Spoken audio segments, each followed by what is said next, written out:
am live. He's a bit interesting. I always notice these things. You get used to me. So these boxes in the background, we're a little bit, Wednesday. So I've been to the gym. I've got ready for work and I find I've got a few moments. So I thought, why not do another live, the second live for this week? And been thinking about what I'd like to talk about in this one, because there's a million diets, there's a million different food programs, there's like all the different styles of eating, like keto and vegan and all those things that have their different backstories and reasons people choose to take on a program like this. But in my experience, for me as a person who uses food for comfort, every diet works. Every diet that I've tried and I've consciously made an effort to adopt into my world and into my life and apply myself to sticking to has worked beautifully. That's not the issue. The issue isn't the diet. The issue is the sticking to the diet. The issue is the fact for me that it's a diet, that it's an on again, off again thing. So I'm on a diet, and I heard this when I was a kid. My mother was on a diet from the time I was, I think, 6 or 8. I remember, she always wanted to lose weight. She always had a struggle with her weight, and that's just been a concept that I've known throughout my life. So, as I said in my last one, it was when I was 37 that I really put on weight, but I'd always kind of managed. And really, when I had noticed, you notice that your clothes are getting tighter, that you're not feeling the same. I know that I'm being a bit lax with any sort of exercise, etc. Because let's face it, in our modern world, we sit so much that we have to move. We have to incorporate some form of exercise into our day, because otherwise we would sit the whole day. Well, me, in my life, that's what I would prefer, is just to sit all day. So I have to make an effort to move. Anyway, I'm not talking about exercise today. We'll do that another day. I'm talking about food. So I'd feel that my clothes were getting tighter, or that I was not eating in a way that was going to help me stay slim. And so I'd just cut out the shit. I'd cut out the snack food and the little picky, when you're bored, so you don't know what to do, so you open the fridge. Stop doing that. Be more conscious of when I'm eating and just stick to 3 meals. And I think, like, my grandmother was slim, and she died at the beginning of last year, and she was 100. And I'm sure she just ate the same pretty much diet every single day, and had 3 meals, didn't really have snacks. Or if she did have like morning and afternoon tea, it was the same. It was a tried and true program of eating, which she would never have said she was on a diet. She just ate it was like by the wayside. You're just eating because you need fuel and you've got to keep doing life. So that's interesting to me, because there's a lot to be learnt from that. The fact that, she would get up, have a cup of tea and her 2 pieces of toast. And, like for 100 years, having toast with the same thing on it sounds damn boring, especially in our world. We have so many recipes, and, food is how we socialise. It's how we get together. Like my favourite thing is going out for dinner, is going out and spending time with people that I love, chatting, communicating, having that interaction over food. It's just something that I do, that I love to do, and that we do often. So I've put what, where and how, what, when and how. So what do we eat? I think that these days, do whatever you like. Do whatever works for you.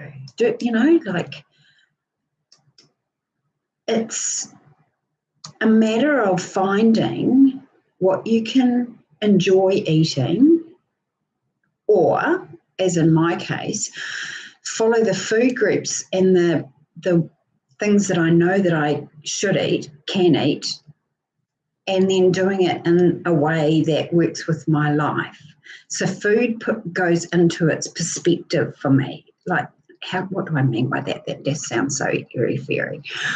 So for me, food is about nutrition. And if I go back, which I often do in my thinking, is think about like the first humans. They had to forage for berries and vegetables and food, like, plant food, growing food. And then they had to hunt for animals, because whether we like it or not, I believe we need protein, and animal protein is the best source of protein for our bodies. So that's my belief. I'm not going to agree. Not everyone's going to agree with me. I don't want to be controversial.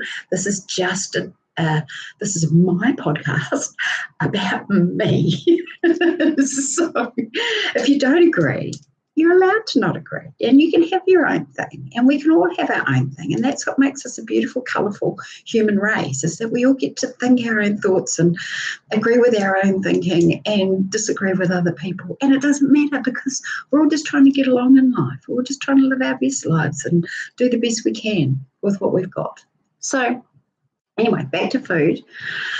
So I have isolated that processed carbohydrates don't work well for my body immediately. Like, I notice that I get a swollen belly, like I get bloating in my tummy, and I can quite quickly know when I've eaten something that my body doesn't like. So an example is the other night I was watching footy, and I thought, I'll get some corn chips and some sour cream, one of my favourites.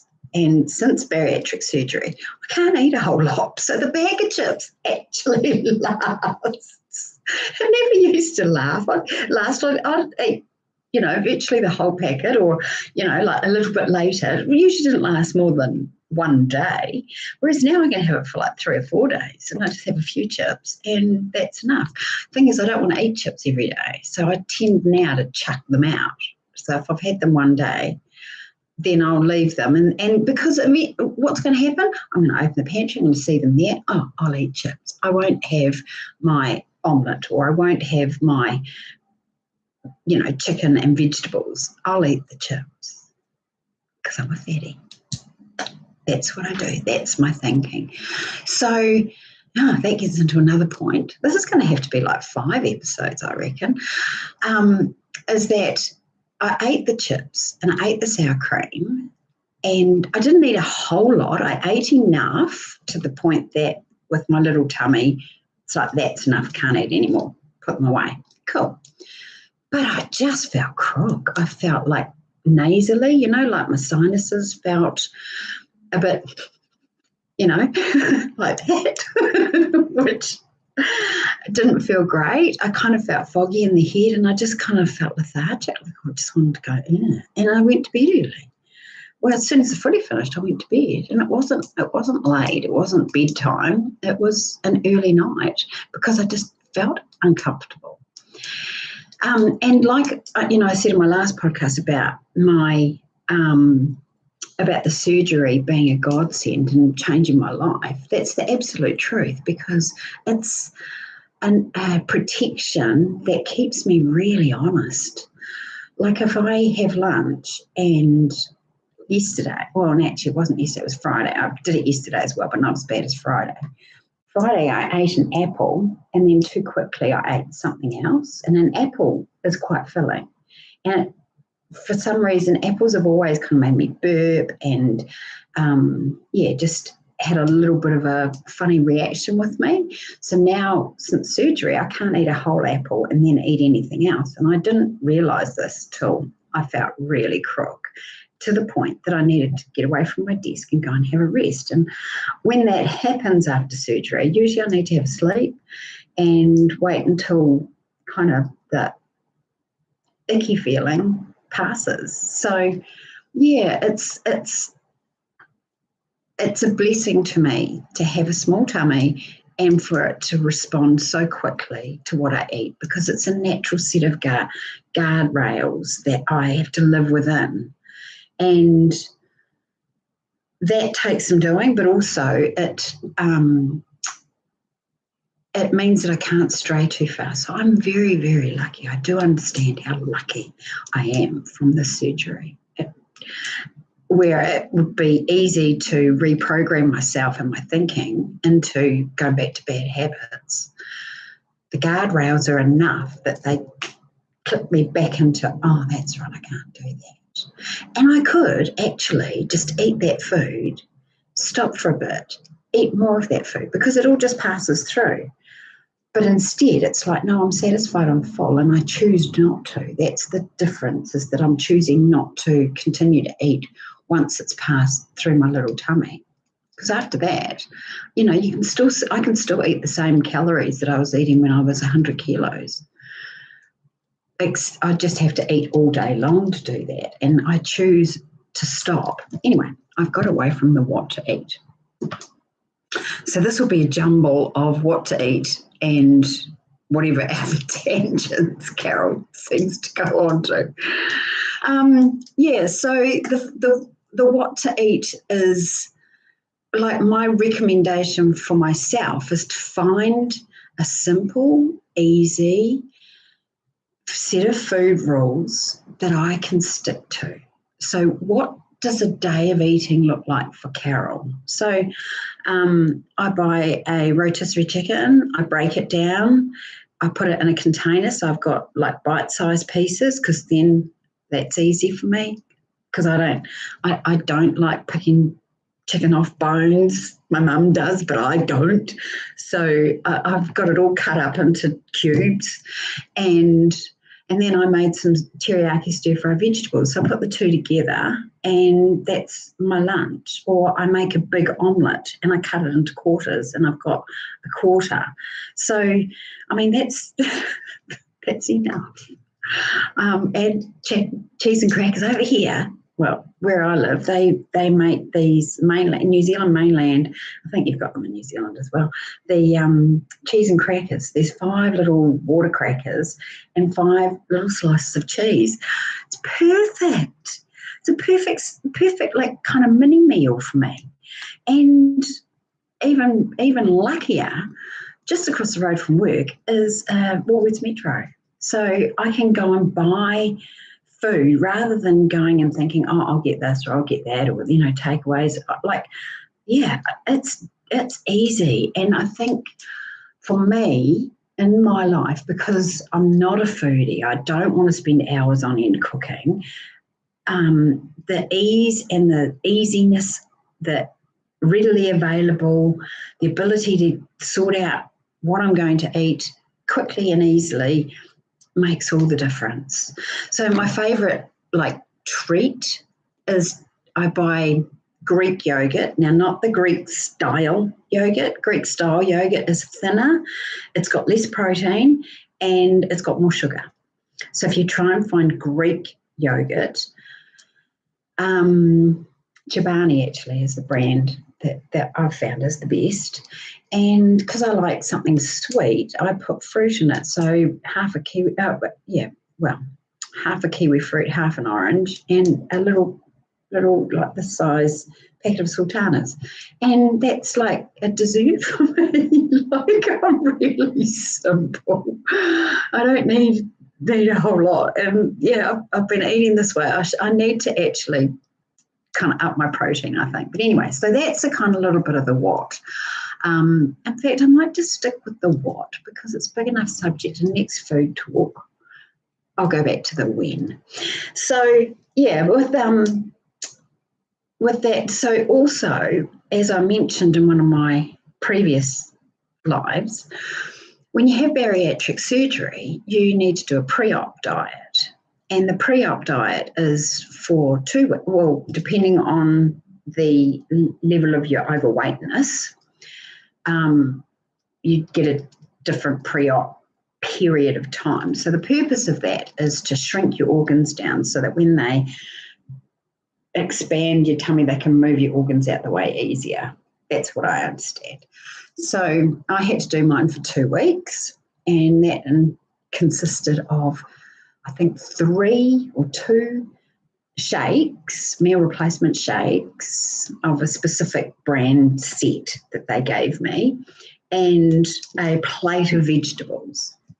So I used Lady Shakes, and my idea was that once I've lost the weight, or once I had my surgery, is to use the pre-op diet as a reset. And usually what I've found is that I don't need to do the full, 2 weeks, just shakes.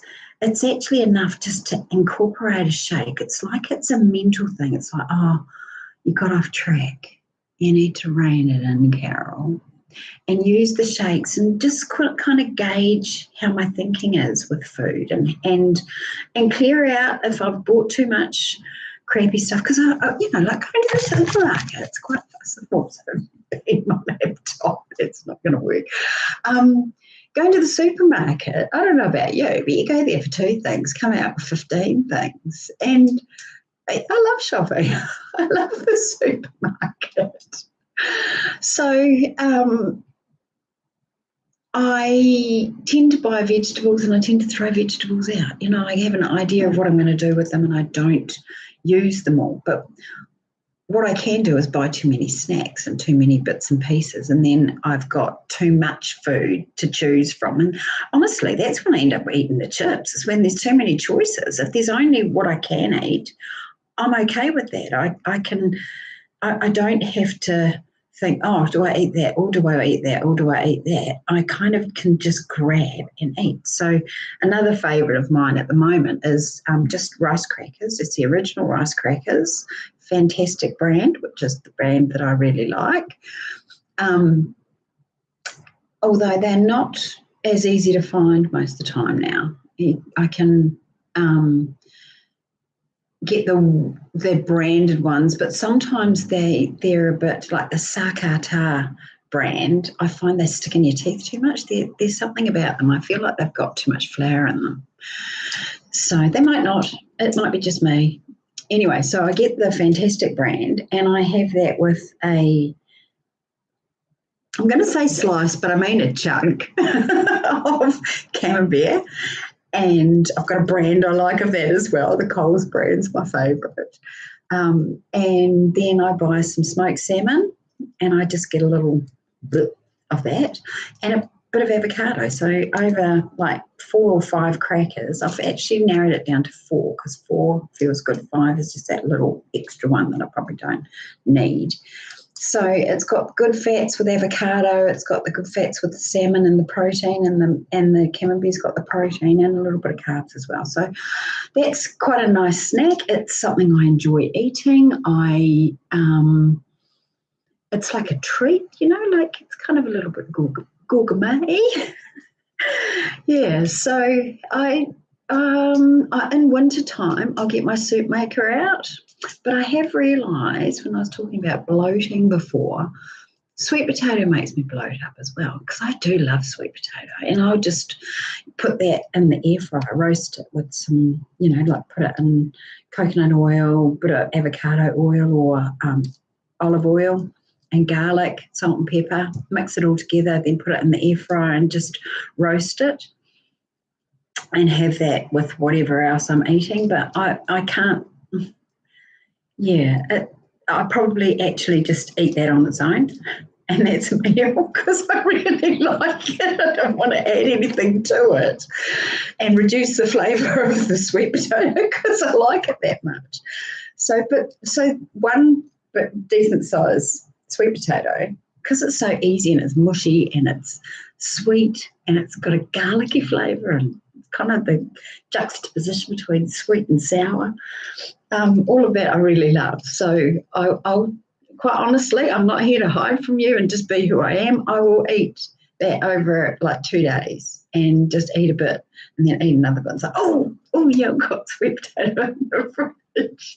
So that's kind of better than chippies. Like, I like that more than I like chippies. And I kind of eat it because I enjoy it. I think it's good for me. I'm not sure.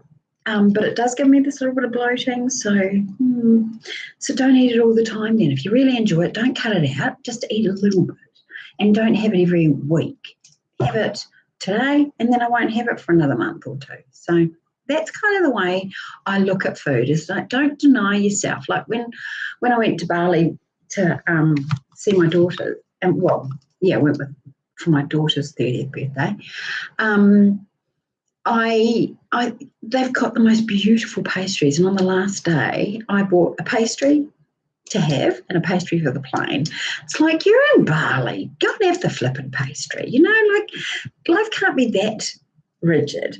But I'm very lucky. I'm very, very lucky. I do understand this, that I don't struggle with a food obsession, and since my surgery I found it really easy to be strict on staying within like the no carbs, high protein, looking out for myself in that way. So I'd be really interested for any comments. I want this to be a communication and not just a lecture, because I could talk all day, as we know.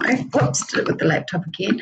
I am going to spend a little bit of time and effort sorting out the office, but in actual fact, my commitment to doing the lives is the part that I want to create a good habit. Like I started off with big ideas. I do 20 minutes 3 times a week.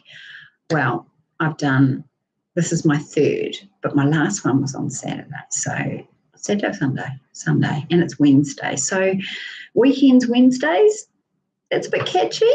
I've still got plenty of content. I keep thinking about the podcast and about what I'd like to do and say. And I'd like to not say So I'll use so as my filler, or I guess that's my other thing I say a lot. I will try to Wednesdays and Saturdays, and if you want any information, please ask me for it. I can do up some bits and pieces about my diet. I don't mind being quite visible in that respects. It's simple, it's easy, it works for me.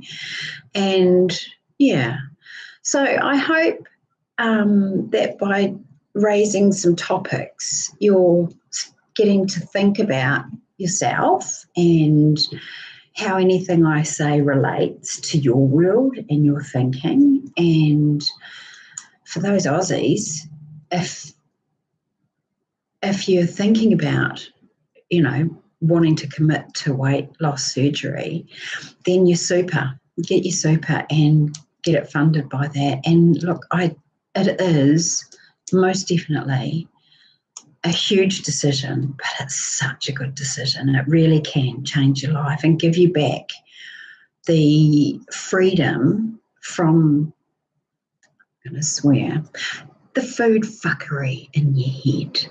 That's where the weight problem really lies, and that's what I'd really like to get into as time goes on. So, stick with me, and I look forward to seeing you again soon.